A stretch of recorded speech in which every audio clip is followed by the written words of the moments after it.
manifestations, for the most part, I don't know what my desires are or how to feel a desire. Sometimes people are so afraid that they're going to get it wrong that they don't let themselves play and experience, for fear you might see something that you don't want, and then you'd have to assign yourself the label of imperfect or inappropriate or something. And so there's a little bit of that guardedness going on, isn't there? There is. Some years ago, we were visiting with a woman, and she said sort of what you just said. And of course, we knew that she has desires, so we were just sort of feeling around to see if we could prime the pump a little bit. And so we'd say, well, what about that? And she'd say, well, I've already got that. And we'd say, well, what about that? Well, I've already got that too.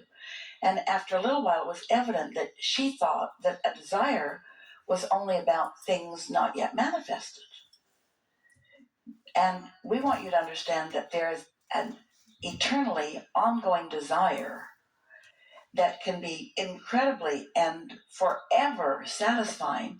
Just the desire to be present, the desire to have a good time, the desire to be of value, the desire to have good timing, the desire to understand, the desire to be aware, the desire to recognize your own guidance system.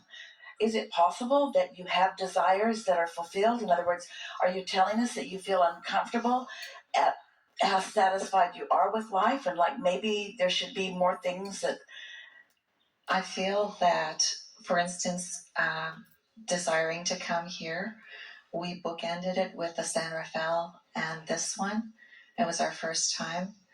And when I got to San Rafael, it was like I felt like an imposter. I didn't feel like I belonged there. Like, not that I belonged there, but why am I here? And is this crazy? And I just had such a hard time settling into it. I was wanting a newer vehicle. It took me 1.5 years, and I manifested the exact vehicle. And when it came through, I couldn't do it. I couldn't pull the trigger and pay the money for it. Like, it's like I don't know. It's like when they happen, I just all of a sudden can't enjoy it. Don't allow myself to enjoy it. Or who am I? I don't know. Yeah, we get your point. I'm teasing you just a little bit. Let's chew just a little bit and see if we can stir something up. Is there anything in your world that interests you? And we're not being as snarky as that question sounded. What rings your bells? Anything? Energy work. So, what do you mean by that? I have a few people that I talk to that do just kind of some, not Reiki, but some energy work, and we talk about about this kind of stuff. All right. Not too many, though. How do you breathe life into someone? We mean anyone. When someone feels like this, like nothing's very exciting and I don't know what to do and nothing's really gone wrong. In fact, if you went home and your house had burned down, you'd come alive. Oh, good, more things to want. We're asking everyone, but we're really directing this at you. What is it that, from your experience about yourself, causes you to rise to an occasion? I'm a great organizer. When somebody needs something done, I get it done. And is it fun? Yeah. You like to get things done. Is it about progress? Do you like to see improvement? Yeah. So what was the last thing that somebody asked you to help them organize and that you got done? Somebody's home. Organize their kitchen and stuff. So you do not count that as a desire? You like to interact with people? You like to be of value? I do. So I'm not a depressed person by any means. I'm an uplifter. It doesn't show. I'm really nervous. I'm not. We believe that about you. But the reason that we wanted to have this conversation with you is because you are representative of a lot of people in that you have acquiesced or acclimated to the environment around you, and you don't reach very far beyond it. So life just keeps being more of what is. And even if life is good, more of what is isn't enough. more of the same isn't what you signed on for. You signed on for, and by that we mean you came into this environment wanting a desire to happen within you, even a desire that you don't think that you can manage right now, because the exhilaration in life is closing that gap. Just like it's fun to clean up a messy house or to organize a disorganized house. So it's the same sort of thing as closing the gap is what feels fun. But what happens with a lot of people is that because they are accustomed to managing things through behavior and action, they don't bite off more than they think they can chew, and they don't let themselves go places that they don't think they really can go. So they might have a bucket list, but they don't believe it. And so they just sort of settle into something that is stable, but something that isn't really ringing their bells. This question has been asked of us many times through the years. Abraham, is it better to reach for something that you know you can reach and then accomplish it, and then reach again and then accomplish it, and then reach again and then accomplish it, so that you never get too far out of whack? Or is it better to really want something that you don't believe that you can get and then find a way of moving forward? And we say it depends on how you feel about the exhilaration of what you all call drama.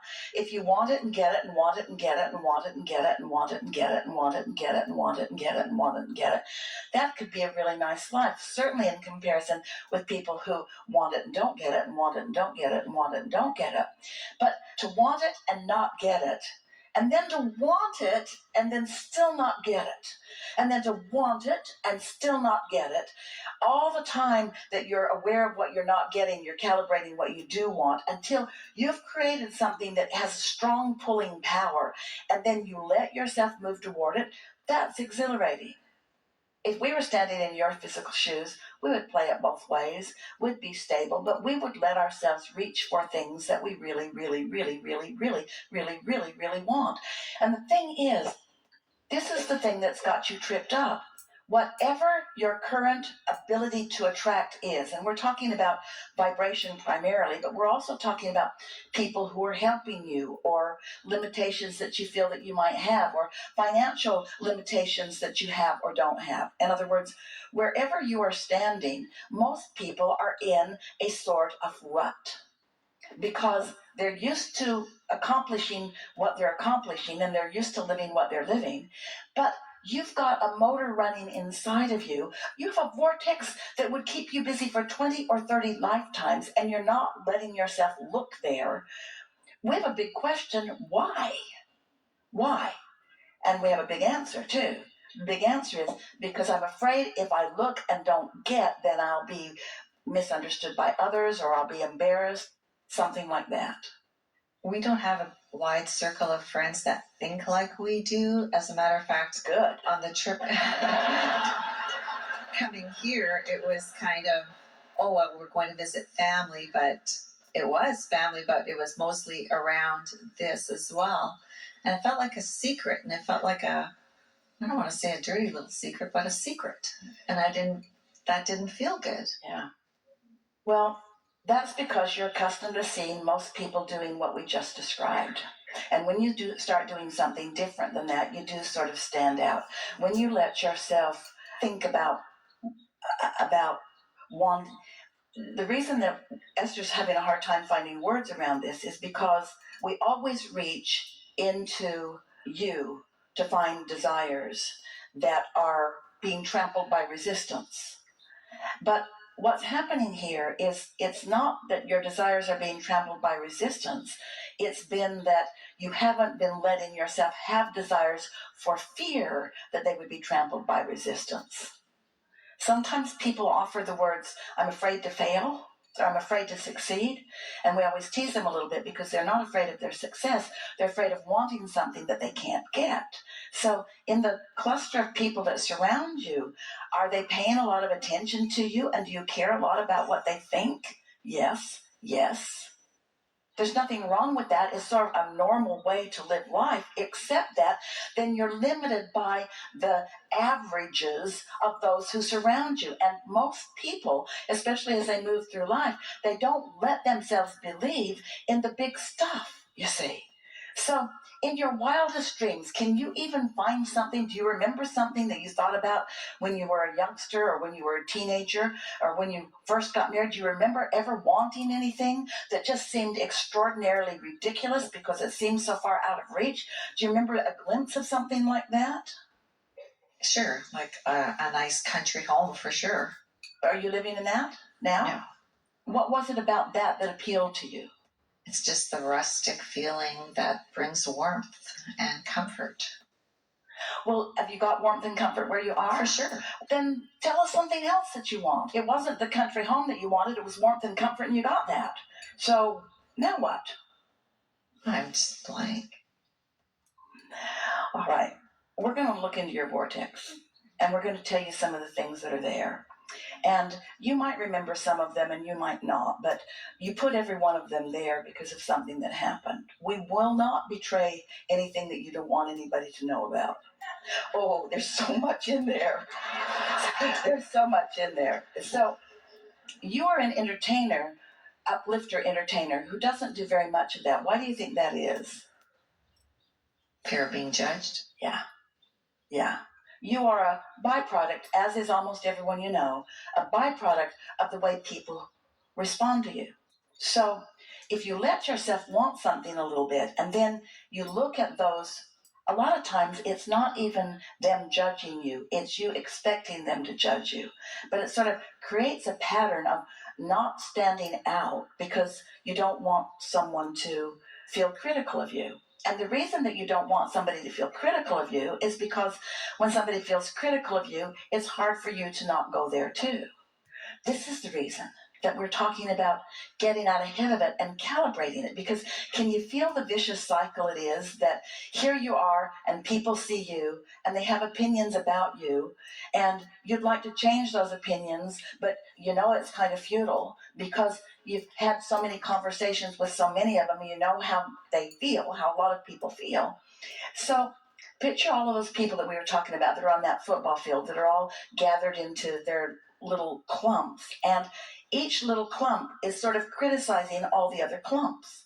That's a pretty accurate depiction of the way the world can be, and you are a really good representation of someone who got sort of without meaning to trapped in one of those clumps, and now you don't know what to do about it. But what we want you to hear from us, and this will free you, we don't want you to try to find other clumps that you might migrate to.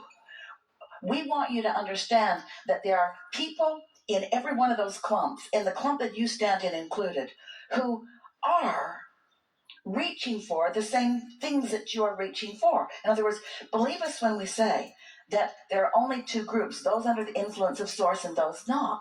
So what you are explaining with your words and with the way you're feeling is that you haven't for a while, even though you've been doing energy work and wanting to, you haven't been under the influence of who you really are. You've been under the influence of those who you don't want to criticize you.